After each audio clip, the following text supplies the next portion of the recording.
Spring has sprung, baby! Today on CityCast Las Vegas, I'm here with Nevada Current reporter Michael Lyle and my co-host David Figler. And we've got all the details on the hottest news stories this week, like ghost kitchens stealing money from living human kitchens, the U.S. Supreme Court weighing in on local bans on public camping, and Mojave Max slept in. You gotta get up, girl. It's Friday, April 26th. I'm Sarah Lohman, and here's what Las Vegas is talking about.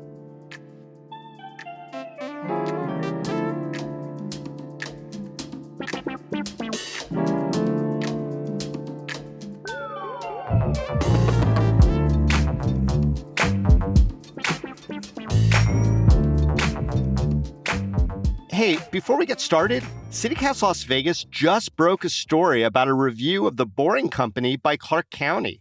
A contractor is dumping what appears to be wet materials near commercial center businesses from Boring's drilling projects. But what's in these materials? Stay tuned. We'll keep following the story, which you could also read on our website, lasvegas.citycast.fm.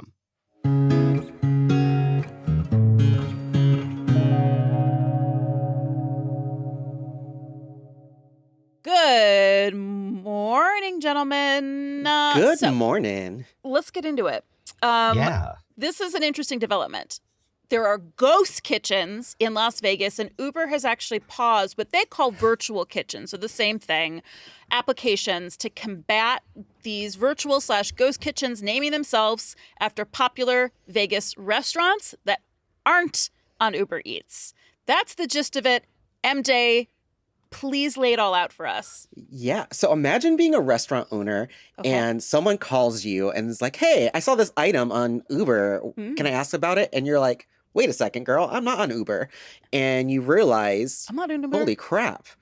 Some restaurant is pretending to ghost. be me on Uber. It's a ghost. And so that's what happened with pizza. That's what happened with the pizza place here in town. They found out that some other restaurant, New York Pizza and Bagel Cafe, was listing items under them. And so they actually went and staked out the restaurant. It was kind of amusing, and placed an order and figured out that they were delivering under their name, not just their name, 15 other restaurants. They were able to link 15 other restaurants. 15? With that. 15? Yes, 15 other restaurants that they were able to find that this New York Pizza and Bagel Cafe was using their address and pretending to be these kitchens. And so that has been happening. And recently, Uber Eats is like, oh my gosh, this is terrible. We're going to do a pause on virtual kitchens. So virtual kitchens, essentially, not every kitchen has a brick and mortar location. And so some places just do strictly delivery. And so they're doing a pause on these applications for places that just do virtual, just to make sure, things are going smoothly. But there is a recent update in development in this. Yeah. 4 restaurants this week has filed a class action lawsuit against Uber over this. David, do you want to explain that? Yeah, please, David. No. Okay. David! I know. Come Be on. a team player. Okay. This is convoluted, but essentially, I think that there's a couple of threads here, but the lawsuit specifically is like, this is unfair trade practices. Uber Eats is making shit tons of money from these bogus kitchens, pretending to be places like Esther's Kitchen. Esther's Kitchen. Yeah, I was going to say, which does not do takeout and delivery. It does not. I mean, they might do takeout. I don't know. You get a box. It depends. They used to back before they became so famous, that everybody wants to get in. So they are a named plaintiff in this class action suit, and the class action suit basically says that all of society, all the restaurant owners are getting screwed over by Uber Eats making all this money, and that there's these various what we call causes of action, including RICO, saying that there is basically a conspiracy of sorts to violate all these various rules and laws. And so they're seeking compensation, not just from Uber Eats, but everyone who deals with Uber Eats. And apparently some drivers are implicated in that as well. And then there's kind of the overseer of Uber Eats for the region. And I'm only mentioning it because his name is amazing. His name is Birchman Melanson. I love that name. I'm sorry that he is now a defendant in a case, but anyway, that's what's going on with the lawsuit.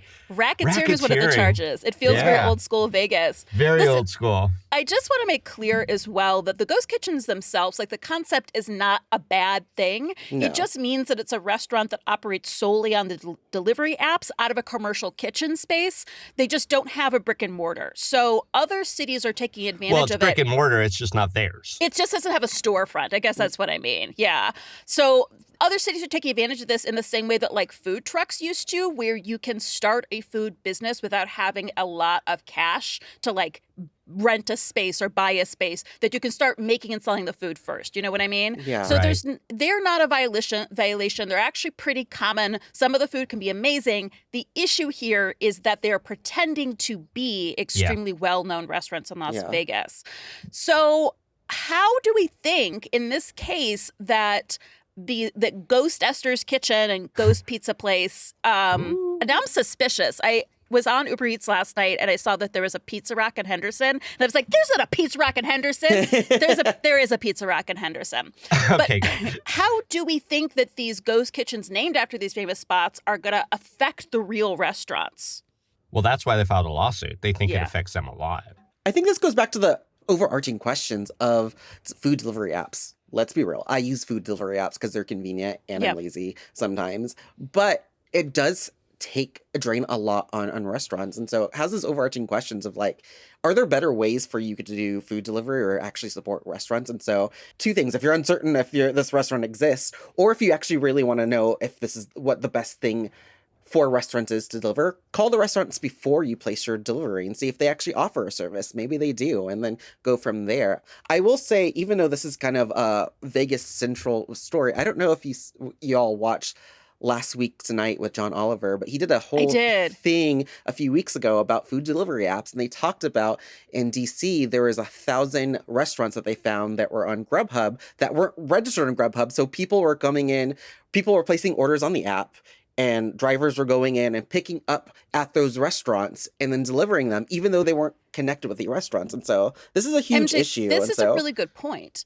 because in that case, Grubhub was basically signing those restaurants up illegally. Yeah. And so we do not actually see a world where apps like DoorDash, Grubhub, Uber Eats have cared, right? So like, I think they just want to make money, and they make it in terms of like putting so many fees on these restaurants. Like it's a whole questionable industry in the first place. So maybe for me, what's most interesting about this is that Uber Eats is actually doing something to answer the complaints of these facsimile ghost kitchens. Well, they're being forced. I mean, I think as long as they're making money, they were pretty happy before anyone said anything, although lawsuits kind of move the needle too. I think the other thing is really interesting is the other side of it, where it's like people think they're getting from some sort of fancy, bougie neighborhood place, and it turns out to just be Olive Garden or Chili's or whatever. There's a story once that someone ordered a pizza, and it came from Chuck E. Cheese. Yeah. And it was named as like Papatino's Pizza Place. MJ, you mentioned just calling the restaurant to make sure, that they do deliver if you don't have sort of an ongoing relationship. But are there other ways, like how would we notice if we're ordering from a ghost kitchen? That's a good question. I'm actually not sure on that question. I think it's like when you see the spoofy emails that come that look close, but there's like a misspelling or there's a word off. I mean, you have to be a good consumer that way. I mean, if you're just looking to, shove food in your gullet, maybe it doesn't matter. But if you really wanted to get that sweet in-house made Esther's Kitchen pasta, and it's coming from Ether's, not kitchenette. its name, but close, yeah. Ether's Kitchenette. You might be like, is that the same place? I don't know. I mean, it really is kind of, because they're not saying it exactly, I think, or there's like something else that's on there. But I always go, if I'm going to do a takeout order or even a delivery, I start with the place that I'm looking for's website, as opposed to just using the app direct. Because usually it'll send me to the app that they use the most. Yeah, I do like to compare website when used to actually delivery service at websites, because sometimes like there are differences, and sometimes it's notable differences for reasons what they're posting, but sometimes that could be a clue of, oh wait, this is not the restaurant. Do you think that this will result in policy changes from Uber? How can they even crack down on these ghost kitchens? You have to have a lot more due diligence of like the people that are submitting applications for virtual kitchens to ensure that I mean, if you're getting Yeah. applications for like this 15 restaurants that they found have the same address, like that should send some red flags up to some person at Uber. And so I think there's a cause for internal policy for better due diligence. I mean, this is going to be forced through point. the And kind of like copywriting, if two restaurants are submitting something that's suspiciously the same, they could take 5 minutes and Google it before they accept the application. Yeah. Of course, Las Vegas should take the lead, whatever regulatory agency, whether it be the Attorney General or some other entity, should take the lead of like following up when there are these sort of intentionally deceptive practices. But Nevada does not have a good track record on that. We don't enforce Airbnbs being listed that aren't licensed. We don't enforce a lot of stuff when it comes to these apps. We sort of bend over backwards for these apps. I wonder if there's a policymaker listening to this conversation is like, I think I have open bills for the upcoming 2025 legislative session. Like, good luck. The lobbyists for Uber and the others are intense. And we talk about that too with our citizen legislature. I mean, I don't know. I think this maybe creates some more distrust for the apps. What do you think? Is it over for Uber Eats in the Valley because this scandal has now come to light? I mean, first of all, I think that the average citizen does want more regulation of Airbnb. Let's throw it in there too. And these delivery apps, we know the messed up tactics that they're using, and we're just not seeing that happen on the legislative side. Another example of like, I don't think the people being representative. I just trust Uber Eats. Like, I was on there to get some Indian food and I got super suspicious. But I think that you really have to be a foodie to care, as opposed to, what do you say, Figler? Just shoving food in your maw? In your gullet, yeah. In my gullet, like, which I definitely do. Maw to gullet connection, sure. I got to say that usually I'm using Uber Eats to order from a few specific restaurants that I know do have a relationship with Uber Eats. Like, I have like 3 places to order from when I'm feeling lazy. And there are also places I go to in person. I don't know. What do you think, MJ? I would love to, and like, this is a personal thing. Like, I would love to cut down on my use of delivery apps, just because I know it is draining for the restaurants, and it is better for me to get my butt out of my house for the 5-minute drive and like go where I need to go. And so I think in the end, it's expensive for us, MJ. It really is. Like, but I just did it. And now for an hour, let's talk about the foibles of the gig economy in general. Go. Oh my God. Sorry. No. Moving on. Moving on to the next subject.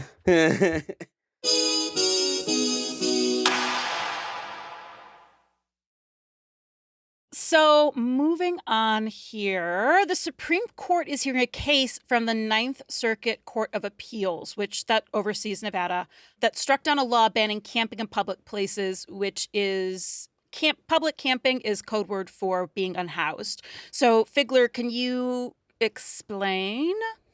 Sure. So there is a lot of legal process in the story, and I'll say from the start that as much as I am a lawyer, as well as playing one on this podcast, obviously all the time, this summary is not intended to cover every aspect of the latest homelessness case that was argued this week in the U.S. Supreme Court, which is a very lawyerly disclaimer to say. But let's go through what we know.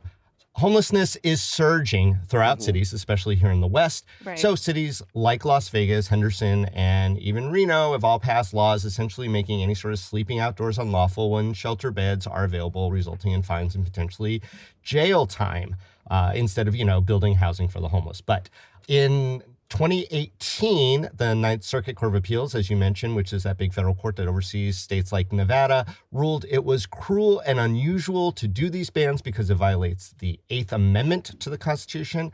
That was a case out of Idaho, which became the law of our land to date, though it did not stop the cities like Las Vegas from trying to work around the standards set in that Idaho case. The case on Monday in D.C. involved a different Oregon law, and basically made it a crime to sleep outside with a blanket, a pillow, or a box.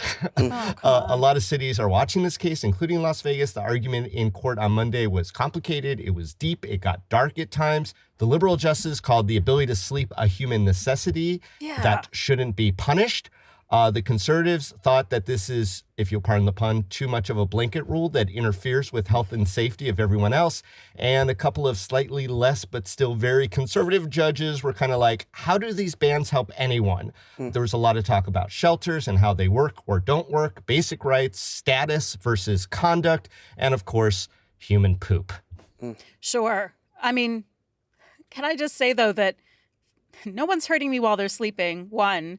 And 2, no one's pooping while they're sleeping. And it actually seems like the solution to that would be more public bathrooms. 100%. Like, people have to people, and if you keep shutting down amenities, like, people are going to have people other places, including going to use the bathroom. And so when you're closing down parks or restricting access to certain public amenities, like to those that are to areas that are more pronounced with unhoused people, they're going to poop somewhere. Like, they're going to use the bathroom somewhere. But they talked about the poop as an analogy. They're like, can you ban people from pooping too? That was how they were talking about the poop. That's how all these conversations go. It's like, well, if this rule is called cruel and unusual, would it be cruel and unusual to arrest somebody for pooping in public? Would it be cruel and unusual to stop people from doing all the other various things that people who tend to have the status of homelessness, in fact, do all the time? So MJ, you've been working on some reporting on exactly this. Can you talk about what implications this ruling will have for Las Vegas? Yeah, I've been reporting on this for a while. It's funny because before the Boise ruling, the city of Las Vegas was looking at a bill which commonly referred to in my reporting and also within some city documents that I found as the Anderson Dairy Bill, that essentially at the behest of Anderson Dairy and other food processing facilities in that area were trying to restrict sitting and sleeping on public sidewalks. In an area of downtown Las Vegas, in where the area there of downtown Las Vegas, very intense population of people who are unhoused. Exactly. Yes. Thank you for that clarification. Within the quote-unquote quarter of hope where all the homeless services are.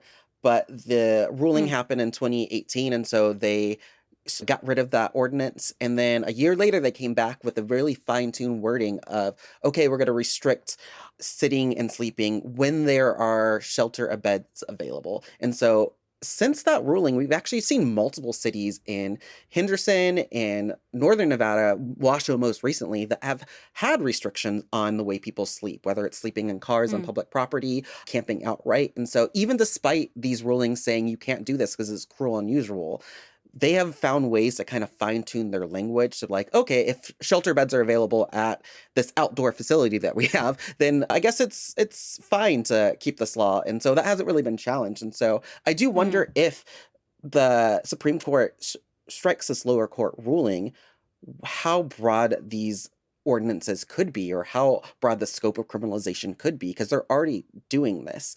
I will say I did reporting in 2020 before the pandemic that looked at the city of Las Vegas jail. And at that time, city of Las Vegas is where the concentration of homelessness is, because where the resources are and the shelters are. At their jail, they found that about 1 out of 5 people were experiencing homelessness. And you look at crimes, it's for like misuse of a park bench or possession of a shopping cart. And so they're finding ways to criminalize people. I wish they put as much effort into actual shelters as they do into criminalization. Because that's the other thing that's been coming up in this back and forth in this hearing is, well, people are refusing the type of shelters that we're giving. It's because you're not giving adequate options. Yes. I've gone out many a times of providers and talked with not only providers, but those living in encampments. And they do want often to exit homelessness, but the only options that are available are large dorm style facilities that often aren't conducive of what they need. Sometimes they have pets. Sometimes they're with partners. Sometimes they have mental health needs that they just don't want to be in large dorm style settings. So we're not offering the type of resources and shelter that actually would help people consider ending their homelessness. And so this whole refusal and resistance to service is just BS, because it is not actually what's happening. People just don't want the crumbs that we're throwing at them. Oof, take a deep breath. Yeah, and there's an attitude that if you're poor, you should suffer, you should take what you're offered. And as a result, we're criminalizing homeless people instead of, number one solution to solve homelessness is housing. Yes. It's worked again and again. Let me ask you too. So the Las Vegas Review-Journal, not your paper, Michael, published an opinion piece saying that the Ninth Circus, well. That's what they call it. Yeah. So they behind published closed doors. Is that true, David? I know people who were critics of the Ninth Circuit call it the Ninth Circus, yes. Oh. Really? Okay, so the Ninth Circuit Court went too far. That's what the Las Vegas Review-Journal said. So that's a position most cities, including Las Vegas and Henderson, are taking. And that's, just to make sure I'm interpreting this correctly, that's the fact that they Ninth Circuit Court of Appeals struck down the camping ban, and Las Vegas and Henderson are saying, you went too far, we should have a camping ban. What do you think about that opinion piece? Flames on the side of my face. That's what I think. Just flames on the side of my face. Well, let me take their position for a second, because they do kind of rightfully put out that the Ninth Circuit does get reversed a lot, that it tends to be, compared to the other circuits, a little bit more liberal. I mean, it does include all of California as well, and draw your own conclusions, although, et cetera, et cetera. But, they're basically saying, look, there is a traditional health, safety, and welfare concern that the city has to take care of, and not just for the people who are unhoused, but for all the people. And that a logical extension of sort of disallowing cities to really enforce things that may potentially infringe upon these very ethereal Eighth Amendment rights, which are always changing. I mean, we still allow the death penalty in this country under the Eighth Amendment in certain circumstances. So, if you can kill people, is it so bad to tell them that they need to move along? And I think the idea is that, a lot of businesses which support the economy and workers, et cetera, do have to contend with the natural outgrowth of people sort of, if you will, living lawlessly in public parks, on public sidewalks, in the nooks of businesses, and that there's only so much that the property owners can do, and that it does result, no matter how many bathrooms you might have around, with human poop and feces being on the walls, with garbage kind of gathering. And this is not like a hypothetical. If you go to any of the homeless encampments in Las Vegas, wherever they are, in a business district or otherwise, there is inordinate amounts of garbage. And the argument is that this is not safe or healthy for the rest of the community. But the thing I think with what the Ninth Circuit was why they ruled in those two rulings is, yes, we understand there is an outpouring of, or a growth in homelessness. We've seen that skyrocket across the nation, including in our Western cities. But if your reaction is just criminalization over actually looking at housing solutions, right, that is what we're restricting. Like, you can limit this, you can address this problem, but your gut reaction should not just be criminalization, because not only is that, like they decide, cruel and inhumane, it's actually costing taxpayers more money. When you criminalize homelessness and put people in jail, that costs you more money as a taxpayer, opposed to actually investing in the solution and the type of shelter that will get them out of the street, that will get the trash off the street, that will get the human feces off the streets and every byproduct of peopling. And so what the ruling is saying is, okay, address your homelessness, but don't just, your first gut solution should not just be, let's criminalize this problem, because policing it will put it away. Yeah, so we'll see how this develops, because I'm really curious what decisions will be made.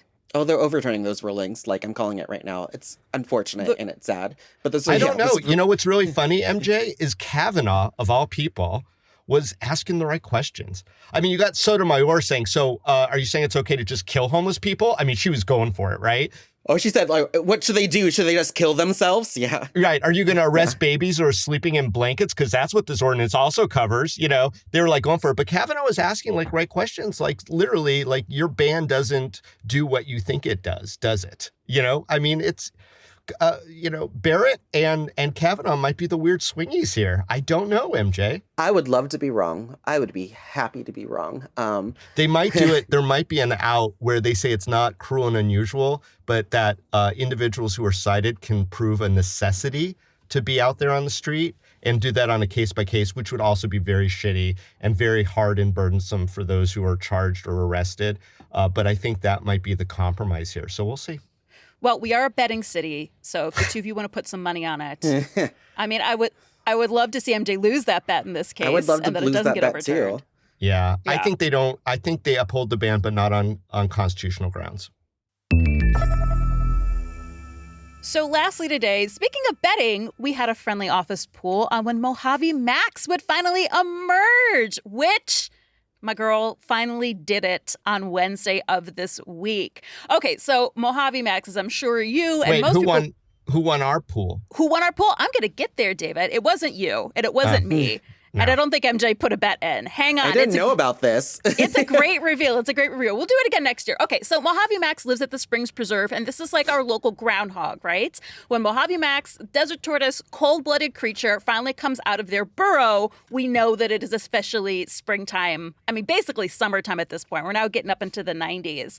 What was so fascinating about this emergence is this is the second latest date that Mojave Max has ever come out of their burrow. Only in 2012 did I'm confused about Mojave Max's gender, honestly, because a lot of people told me it's a girl now, but all of the online stuff in the Springs Preserve says he. So we'll go with they. We love gender is fluid. Them they. Gender is fluid. It's a tortoise. A construct. So this is the second latest date that they emerged from the burrow. Earliest would be like mid-February. So we did have a betting pool, and the person that won, maybe unsurprisingly, was Beth Wolf, who is our tortoise expert that we had on an episode a couple weeks ago. I know. Surprise, surprise, the tortoise expert guessed correctly. Stop the election. Stop the count. Stop the facts. So she actually guessed April 10th. And so by Price is Right rules, she gets the prize, the undetermined prize. So good for you, Beth. So I think that like Mojave Max is actually a better predictor of spring weather than any of the groundhogs. Oh, and I should say that we had our own betting pool because this is a program the Springs Preserve runs with local grade school students that they can like measure soil temperatures and like they do all this science to make a prediction of when Mojave Max will come out. And then the winner, like the class gets a pizza party, they get a field trip. Aww. And then the student who picks it most accurately gets a laptop. Like it's really cool. Beth, I'm sorry if you're listening, you're not getting a laptop from us. Stickers. It is spring. What are some other indications of spring that you've seen around the valley, MJ and David? I mean, my allergies is a big indication. My left eye is like, spring's here. So that for sure. My obvious ones are always the hand sani and the chapstick in the car is getting ready to move out of the car for the tragedy that will follow if it is left in the car. I ran with a tank top on the other day. That was springy. Oh, there you go. Oh, you got a tank top. Sun's out, guns out. I know. My makeup is melting, and I can't go outside barefoot anymore because both the pavement and the ground is extremely hot. Someone just told me, actually, that she came to like Vegas for a bachelorette party in the middle of the summer. And one of the bridesmaids got burns in the bottom of her feet because she was too drunk at the pool party to notice. Oh my gosh. I know. That is how that works. Yeah. Welcome to spring in Nevada, which is just a window of 3 or 4 days. Come on, let's be real. We're really talking about pre-summer. Pre-summer. We had a beautiful spring. It was a long, cold spring, which is why Mojave Max slept in, right? As was last year. I kind of really enjoyed this in-between weather, but like... Yeah, I mean, we do have the traditional indicators, too. You're all over at my house recently, and you saw our backyard. Everything is in bloom. There's beautiful pinks and vibrant oranges and yellows, and, you know, all the winter veggies in the veggie bed are, like, flowering, so... Oh, my God. Those we just didn't get to them quick enough. Picking themselves. They were pushing themselves up out the ground. Yeah, I gotta and come all the over. good bees. Yeah. And help your partner. Yeah, and my garden is like finally blooming finally like growing after a long cold winter too. Okay, so my last question here to wrap us up. So there are a couple other famous tortoises in the valley. Tito at the Henderson Bird Viewing Preserve is one. Tito's charming. I watched Tito come out for breakfast and eat flowers. Oh. I've got another one too. Wonderful. Yeah, who? So I didn't even know this, but Megan Delaney, who's over at Nevada Energy, posted that their tortoise, named Watson, spelled Watson. I get it. Right. Emerged the day before Mojave Max and was very kind of like, here you go.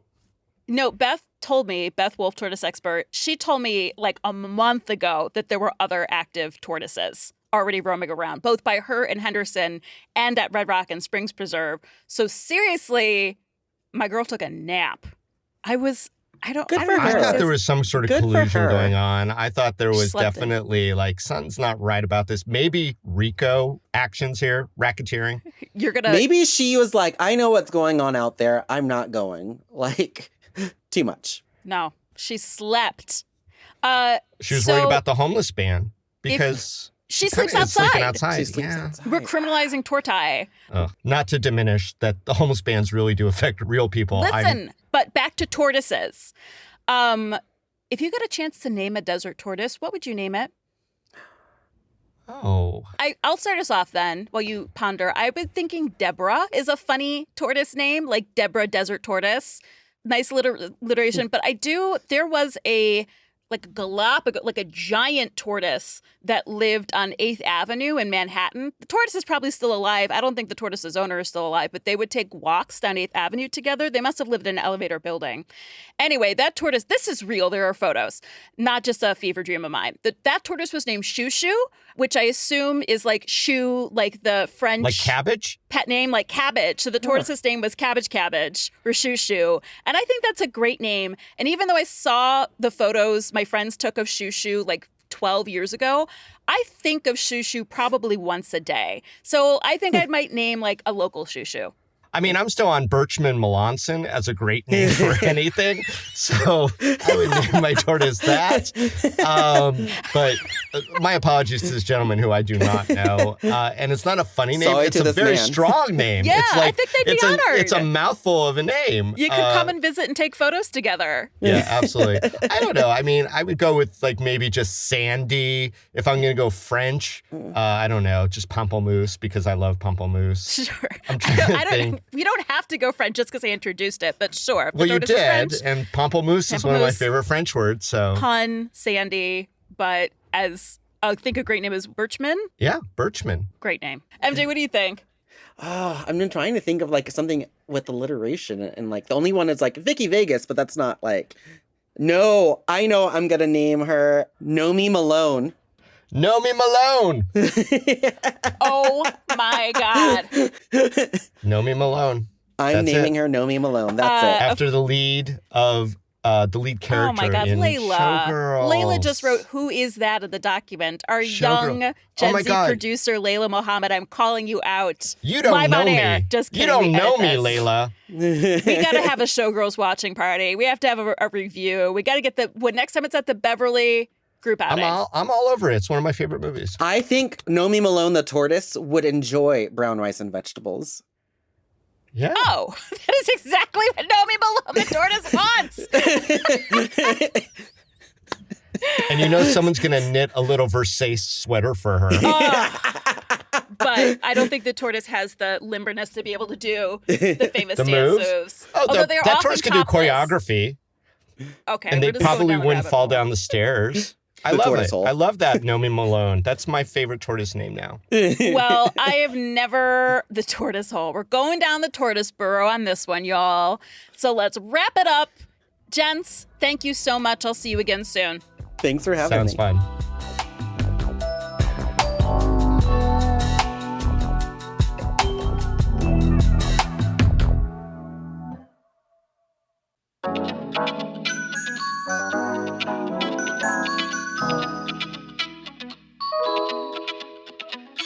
And that's all for today here on CityCast Las Vegas. Our producers this week were Sonia Cho Swanson, Layla Mohammed, who has never seen the movie Showgirls and only just saw the movie The Princess Bride. Anyway, she also is a great producer of the show, and also Akel Al-Mumin. Our newsletter editor is Rob Katchelrees, and our hosts are David Figler and myself, Sarah Lohman. Our music is by OG Moose, Epidemic Sound, and All the Kimonos. We record this show on the traditional homelands of the Nawuvi, the Southern Paiute people.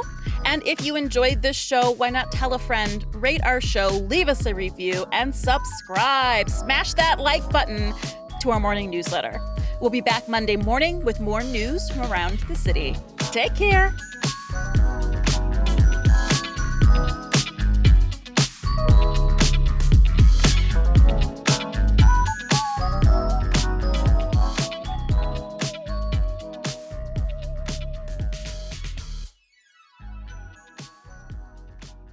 And I love it when animals have first and last names, too, anyway. I think it's funny that when I take my cat to the vet, he's registered as Patty Lohman, as though I actually birthed him. Oh, yeah.